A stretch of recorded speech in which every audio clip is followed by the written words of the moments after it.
Rekaman kamera pengawas memperlihatkan aksi komplotan pencuri yang mondar-mandir mengamati situasi di sekitar toko sembako di kawasan Kebun Bunga, Sukarami, Palembang. 4 pelaku datang menggunakan 1 unit mobil sebelum beraksi. Para pelaku memotong kawat dan teralis pagar toko dengan peralatan yang dibawa, lalu menggasak puluhan makanan ringan dari lemari pendingin serta sebuah timbangan. Aksi tersebut dilakukan dalam kondisi toko sepi. Pencurian baru diketahui setelah seorang warga yang melintas melihat lampu toko dalam keadaan mati dan pintu teralis terbuka. Pelaku juga sempat merusak gembok pintu gudang namun diduga gagal.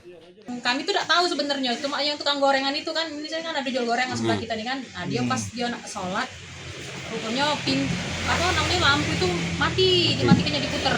Mungkin supaya gelap jingoan kan. Nah, di jingoknya adalah jebol itu. Pintu tuh.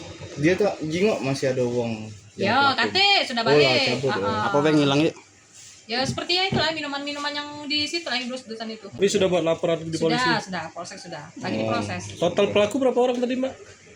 4 jadi ya. 4 ya? 4. Oke. Bawa apa mobil mereka? Bawa mobil Ayla yang kecil tuh ya, dia bawa Warna apa, Bu? warna hitam. Warna hitam.